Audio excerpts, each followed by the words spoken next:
بسم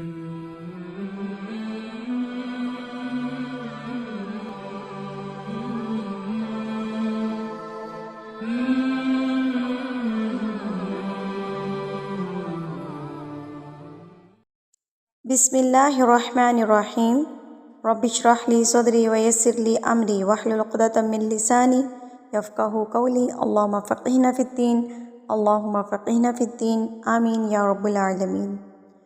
آج کا جو ہمارا ٹاپک ہے وہ ہے رموز اوقاف قرآن مجید۔ آج کی اس ویڈیو میں آپ کو بتاؤں گی کہ رموز اوقاف یعنی کہ وقف کرنا کہاں پر جائز ہے، کہاں پر نہیں جائز ہے، اور یہ ہوتا کیا ہے۔ جیسے کہ دیکھیں آپ، ہر ایک زبان کے اہل زبان جب گفتگو کرتے ہیں تو کہیں ٹھہر جاتے ہیں، کہیں نہیں ٹھہرتے، کہیں کم ٹھہرتے ہیں، کہیں زیادہ۔ اس ٹھہرنے اور نہ ٹھہرنے کو بات کے صحیح بیان کرنے اور اس کا صحیح مطلب سمجھنے میں بہت دخل ہے۔ قرآن مجید کی عبارت بھی گفتگو کے انداز میں واقع ہوئی ہے، اسی لیے اہل علم نے اس کے ٹھہرنے نہ ٹھہرنے کی علامتیں مقرر کر دی ہیں، جن کو رموز اوقاف قرآن مجید کہتے ہیں۔ ضروری ہے کہ قرآن مجید کی تلاوت کرنے والے ان رموز کو مد نظر رکھیے، ان کا لحاظ رکھتے ہوئے قرآن مجید کی عبارت کو مکمل کریں۔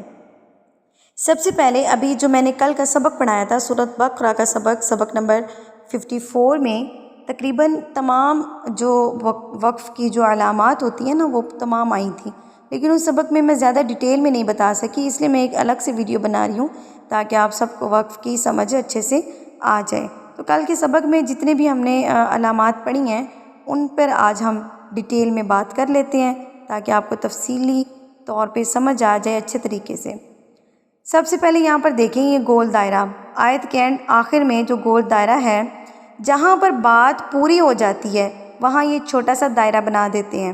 یہ حقیقت میں گول تا ہے، جو کہ گول تا اوپر گول دائرہ بن کے اوپر جو دو نقطے ہوتے ہیں نا، یہ گول تا ہوتی ہے، اور یہ وقف تام کی علامت ہے۔ اس کو کہتے ہیں وقف تام، یعنی اس پر ٹھہرنا چاہیے۔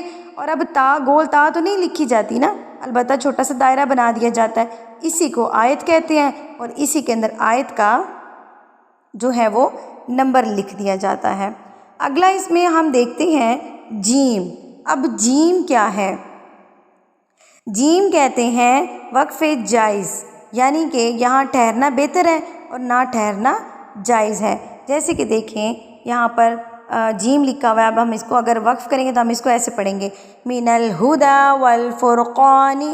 وقف نہیں کریں گے ہم اس کو ایسے پڑھیں گے، من الہدی والفرقان فمن شہد، ٹھیک ہے؟ اور اگر ہم اس پہ اگر وقف کریں گے، من الہدی والفرقان، جیم وقف جائز، آپ یہاں پر رک بھی سکتے ہیں، آپ یہاں پر اس کو ملا کر بھی پڑھ سکتے ہیں۔ آگے ہمارے پاس علامت آ جاتی ہے طا کی، یہ وقف مطلق کی علامت ہے، اس پر ٹھہرنا چاہیے، مگر یہ علامت وہاں ہوتی ہے جہاں مطلب تمام نہیں ہوا، ابھی ہمارا مطلب پورا نہیں ہوا، یعنی کہ جو بات کہنے والا ہے نا وہ ابھی کچھ اور بھی کہنا چاہتا ہے، تو یہاں پر ہم نے رک جانا ہوتا ہے۔ جیسے انگلش اور اردو میں کوما کا استعمال کیا جاتا ہے، عربی میں وقف مطلق کی علامت کا استعمال کیا جاتا ہے۔ اب یہاں پر جب ہم اس کو وقف کریں گے تو ہم اس کو کیسے پڑھیں گے؟ او علی سفر فعدۃ من ایام اخر، اخر را کو ہم کیا کر دیں گے؟ ساکن کر دیں گے، اخر۔ اگلی علامت دیکھیں زا۔ اب زا کیا ہے؟ زا یہ وقف مجوز کی علامت ہے، یہاں پر نہیں ٹھہرنا زیادہ بہتر ہوتا ہے، یہاں پر ہم نے نہیں ٹھہرنا، یہاں پر نہ ٹھہرنا زیادہ بہتر ہے۔ آگے ہمارے پاس علامت آ جاتی ہے لام الف لا کی۔ اب لام الف لا کا مطلب ہے نہیں، لام الف لا کا مطلب ہے نہیں۔ یہ علامت کہیں آیت کے اوپر بھی آپ کو نظر آئے گی اور کہیں عبارت کے اندر بھی۔ ہمارے پاس یہاں پر جو مثال ہے وہ عبارت کے اندر ہے، تو عبارت کے اندر ہو تو ہرگز نہیں ٹھہرنا، لا کا مطلب ہے نہیں، چلتے جائیں۔ البتہ آیت کے اوپر ہو تو اس پر ٹھہرنے یا نہ ٹھہرنے میں اختلاف ہے، لیکن ٹھہرا جائے یا نہ ٹھہرا جائے اس سے مطلب میں خلل واقعہ نہیں ہوگا، یعنی کہ اس کا مطلب چینج نہیں ہوگا، اس کا مطلب تبدیل نہیں ہوگا۔ آگے ہمارے پاس مثال آ جاتی ہے صاد کی. اب صاد کیا ہے؟ صاد کو دیکھیے، صاد پر ہم نے ملا کر پڑھنا ہے. زا کا میں نے پیچھے بتایا تھا کہ یہاں پر ہم نے ملا کر پڑھنا ہے، لیکن زا کی نسبت صاد کو زیادہ ترجیح دی گئی ہے کہ آپ نے اس کو ہر حال میں ملا کر پڑھنا زیادہ بہتر ہے. آگے ہم صلے کی مثال پڑھتے ہیں. ہم اپنی سورہ بقرہ میں سے ساری مثالیں انشاءاللہ ڈھونڈیں گے. اب یہاں پر دیکھیں سورت جہاں پہ سورہ بقرہ شروع ہوتی ہے، ذالک الکتاب لا ریب، لا ریب کے بعد ہمارے پاس صلے لکھا ہوا آتا ہے. ٹھیک ہے، اب صلے کا مطلب ہے کہ آپ نے ملا کر پڑھنا ہے اس کو. اب لیکن یہاں پر آپ دیکھیں کہ صلے کے اوپر 3 نقطے بھی ہیں. ٹھیک ہے، فی ہی کے بعد بھی 3 نقطے ہیں. تو اب ہم اس کو پہلے 3 نقطوں کو جان لیتے ہیں کہ یہ کیا ہے. اس کو کہتے ہیں معانکہ. اس کا مطلب ہے کہ آپ یا تو لا ریبہ پر وقف کر لیں یا فی ہی پہ وقف کر لیں. تو اگر لا ریبہ پہ وقف کریں گے تو آپ اس کو کیسے پڑھیں گے؟ ذالک الکتاب لا ریب. با کو ساکن کر دیں گے اور ساکن کر کے قلقلہ کریں گے.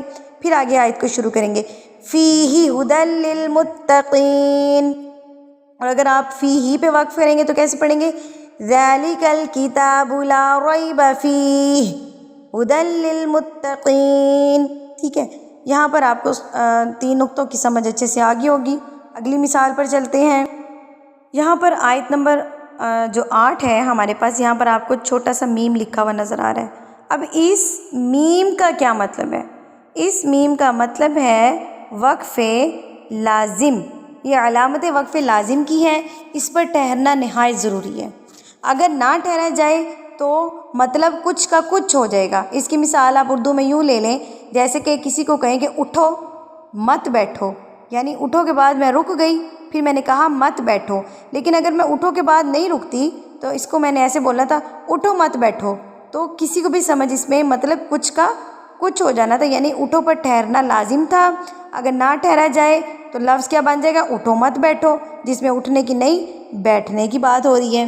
ٹھیک ہے، اور اس سے یہ مطلب کے خلاف ہو جائے گا. اس لیے میم کے نشان پر آپ نے لازمی رکنا ہے. آگے ہمارے پاس مثال آ جاتی ہے صلے کی. ٹھیک ہے، صلے کی مثال آ جاتی ہے. اب صلے کی مثال کو ہم نے کیسے دیکھنا ہے؟ یہ الوصل اولا کا اختصار ہے، یعنی یہاں پر ملا کر پڑھنا زیادہ بہتر ہوتا ہے.